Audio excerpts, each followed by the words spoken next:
Okay, તો આજના સેશનમાં આપણે છે ને મેથડ શીખવાની છે. હમ અ, તો હમ પહેલો સવાલ એ છે કે મેથડ શું છે? તો કે મેથડ છે ને એક પ્રકારનો બ્લોક છે, કોડનો બ્લોક છે, કે જેને આપણે છે ને પીસ ઓફ કોઈ પર્ટિક્યુલર ટાસ્ક હોય ને એ કરવાનું, અને મેથડની અંદર છે ને બનાવી શકાય ને પછી એ મેથડને કોલ કરી શકાય. એટલે આપણે જ્યારે બી એ મેથડને કોલ કરીએ ને એટલે પર્ટિક્યુલર એ મેથડની અંદર લખેલું જેટલું લોજિક છે ને એ એક્ઝિક્યુટ થઈ જાય. આવું કંઈક હોય મેથડનું. તો અહીંયા છે ને, હા, આ આપણો આજનો એજન્ડા છે, જે મેં કીધું હોય કે ભાઈ મેથડ શું છે, ડિક્લેરિંગ ને કોલિંગ મેથડ્સ છે એ શીખશું આપણે. આ બધી આ 4-5 વસ્તુ છે ને એ જોવાના છીએ. હવે વાત કરીએ મેથડની. તો અહીંયા મેં છે ને એક મેથડ બનાવી છે. અહીંયા મેથડનું એક્ઝામ્પલ આપ્યું છે. મેથડના અલગ અલગ જે પાર્ટ છે ને બધા એ કયા કયા છે, બરાબર? તો મેથડ શું છે? તો એક બ્લોક છે કોડનો જે સ્પેસિફિક ટાસ્ક પરફોર્મ કરે. જેમ કે અહીંયા એક મેથડ બનાવી છે વોઇડ ગ્રીટ યુઝર, અને આ મેથડ છે, બરાબર, એની અંદર એક લાઈન પ્રિન્ટ કરાવડાવેલી છે કે વેલકમ ટુ વિજય ટ્યુટર, અને અહીંયા મેથડ કોલિંગ છે. તો હવે જો એમાં આટલા આ જે ઓરેન્જ કલરથી જે બધા પાર્ટ છે ને એ બતાવ્યા છે. આ જે પહેલો પાર્ટ હમ છે ને, દરેક મેથડ છે ને એને કોઈ ને કોઈ રિટર્ન ટાઈપ હોય. કંઈ પણ રિટર્ન ના હમ કરતી હોય ને તો ત્યાં વોઇડ હોય, અથવા તો હમ કોઈ પણ એક ડેટા ટાઈપ રિટર્ન કરે. એટલે ડેટા ટાઈપ એટલે કે કેવું કે ઇન્ટીજર રિટર્ન કરે, સ્ટ્રિંગ રિટર્ન કરી શકે, બુલિયન રિટર્ન કરી શકે, અથવા તો કોઈ ક્લાસ રિટર્ન કરી શકે. હજી આપણે ક્લાસ નથી શીખવામાં આવ્યું, પણ ક્લાસ એટલે મતલબમાં કોઈ ને કોઈ પ્રકારનું રિટર્ન વેલ્યુ કરે રિટર્ન ટાઈપમાં. અને કંઈ પણ રિટર્ન ના કરતું હોય, ખાલી કોઈ કામ જ કરતું હોય, જેમ કે આ મેથડ છે આપણી, એની અંદર બીજું કંઈ પરફોર્મ નહીં થતું, ખાલી એક રાઇટ લાઈન કરવાનું કામ થાય છે, કઈ વસ્તુ રિટર્ન નથી થતી. આ મેથડ છે ને એ એક્ઝિક્યુટ થઈ જાય ને તો કોઈ પાછું નથી આપતી. એટલે જ્યાં કંઈ પણ પાછું ના મળતું હોય ને એવું જે હોય ને ટાઈપ, એને વોઇડ કહેવાય. વોઇડ એટલે ખાલી, કંઈક પાછું નહીં આપે, એ રિટર્ન ટાઈપ છે.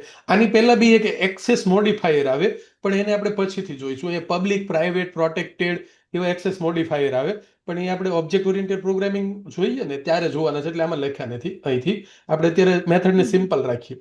તો પહેલું વસ્તુ શું છે મેથડની અંદર? રિટર્ન ટાઈપ, બરાબર. બીજું છે મેથડનું નામ. આ જે છે ને અહીંથી અહીં સુધીનું આ ગ્રીટ યુઝર, તો એ શું છે? મેથડનું નામ છે. પછી બ્રેકેટ આવશે. બ્રેકેટ ઓલવેઝ આવશે મેથડ જ્યારે કરો ને, લખો ને ત્યારે. તો એની અંદર શું થશે? Method parameters. તો જ્યારે આપણે મેથડ લખીએ ને ત્યારે એવું હોય કે એની અંદર પેરામીટર હોય બી ખરા અને ના પણ હોય. ના હોય તો એ બ્રેકેટ ખાલી રહે, પેરામીટર હોય તો આ બ્રેકેટની વચ્ચે પેરામીટર લખવાના થાય. હમ પછી જે પાર્ટ આવે છે આ બે, બરાબર, પ્રેક્ટિકલી જોઈશું એટલે સમજ આવી જશે. પહેલા ખાલી થિયરી કહી દઉં કે ભાઈ આ કેવી રીતે આખું સ્ટ્રક્ચર કેવું છે મેથડનું. આ જે પાર્ટ છે, આ બે બે બ્રેકેટ, જેવી રીતે ઇફ કન્ડિશનની આપણે અંદર લખીએ છીએ ને, એ મેથડની બોડી છે, હમ ઇફની બોડી. એની અંદર મેથડનું આખે આખું કામ થાય. એટલે કે જ્યારે આ મેથડ આપણે કોલ કરવામાં આવે, મેથડ કોલ કરવા માટે કેવી રીતે? તો મેથડનું નામ લખવાનું આવી રીતે અહીંયા, તો આ મેથડ કોલ થાય. એટલે અહીંથી કર્સર જે છે ને એ અહીંયા જતું રહે, આ મેથડમાં જે બી હોય ને એ બધું એક્ઝિક્યુશન હમ થઈ જાય. બરાબર, તો આવી રીતે હમ મેથડ જે છે ને એનું સ્કેલેટન છે આ. આપણે પ્રેક્ટિકલી વિઝ્યુઅલ સ્ટુડિયોમાં જઈ અને જોઈએ અહીંયા. તો હું મેથડ લખું જેમ કે અહીંયા ગઈ, બરાબર.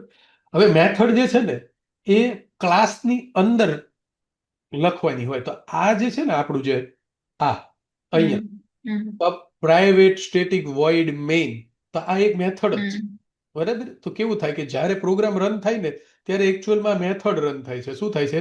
આ મેથડ કોલ થાય છે. જો મેથ આ મેથડને અહીંયા એક્સેસ હમ મોડિફાયર છે, બરાબર. હવે હમ અહીંયા સ્ટેટિક આ એક કીવર્ડ છે. મેઇન મેથડ છે ને એ ઓલવેઝ સ્ટેટિક હોય એટલે હમ અહીંયા રાખેલી છે, બરાબર. વોઇડ આ શું છે? રિટર્ન કંઈ પણ નથી કરતું. મેથડનું નામ મેઇન હમ છે, એને કોઈ પણ પેરામીટર આપણે આપ્યા નથી.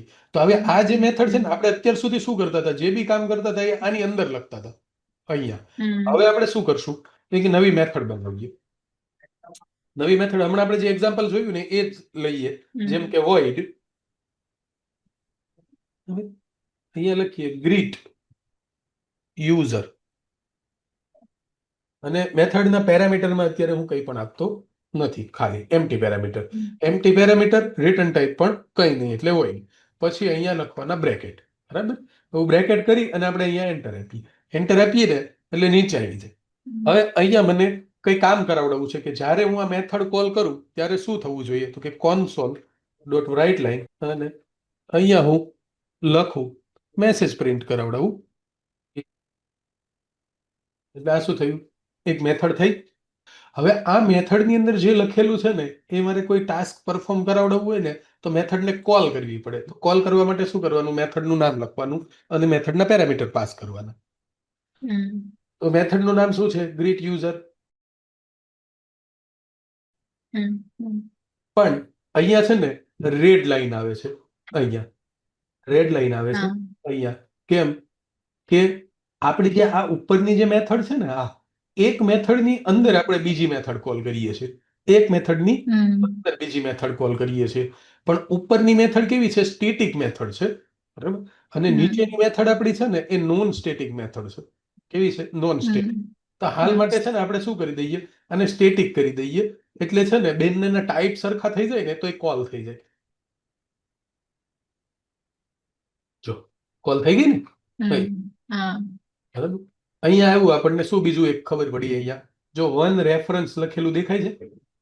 એટલે આનો મતલબ એવો થાય કે આ આપણા પ્રોગ્રામની અંદર એક જગ્યા ઉપર આનો ઉપયોગ થયો છે. મેથડને આપણે એક કરતા વધુ જગ્યાએ છે ને યુઝ કરી શકીએ. એક કરતા વધુ જગ્યાએ આપણે યુઝ કરી શકાય પ્રોગ્રામની અંદર. અહીંયા 2 વખત કોલ કરીશ ને, અહીંયા જો અહીંયા આની આ જ મેથડ છે ને, હું કોપી કરીને અહીંયા નીચે લઈશ ને, અહીંયા પેસ્ટ કરી દઉં. અહીંયા કંટ્રોલ V, અરે સોરી, કોપી કર્યું કંટ્રોલ C અને અહીંયા આપું કંટ્રોલ V. તો જો કેટલી વખત કોલ થાય છે, 2 વખત કોલ થાય છે ને. અહીંયા 2 રેફરન્સ આવી ગયા. આની ઉપર આપણે ક્લિક કરીએ અહીંયા તો અહીંયા દેખાય આપણને, જો અહીંયા ક્યાં કોલ થાય છે ને, અહીંયા આમ લઈ જઈએ તો અહીંયા દેખાય. જો આ નીચેની છે ને આની ઉપર આપણે ડબલ ક્લિક કરીએ ને અહીંયા લાઈન નંબર દેખાય. જો લાઈન નંબર 5 ઉપર છે અને લાઈન નંબર 7 ઉપર કોલ થઈ છે. હા, ડબલ ક્લિક કરશું ને આની ઉપર એટલે આપણું કર્સર છે ને ત્યાં જતું રહે. જો અહીંયા હવે હું જાઉં, અહીંયા ડબલ ક્લિક કરીશ ને તો અહીંયા. હવે એવું જરૂરી નથી કે મેથડ જે લખેલી હોય ને એ આ જ ફાઇલની અંદર હોય, નવી ફાઇલની અંદર બી હોઈ શકે આ મેથડ. હમણાં આપણે જોઈએ, પહેલા આપણે છે ને આને રન કરી દઈએ અને જોઈએ કે ભાઈ મેથડ કોલ થાય છે કે નહીં.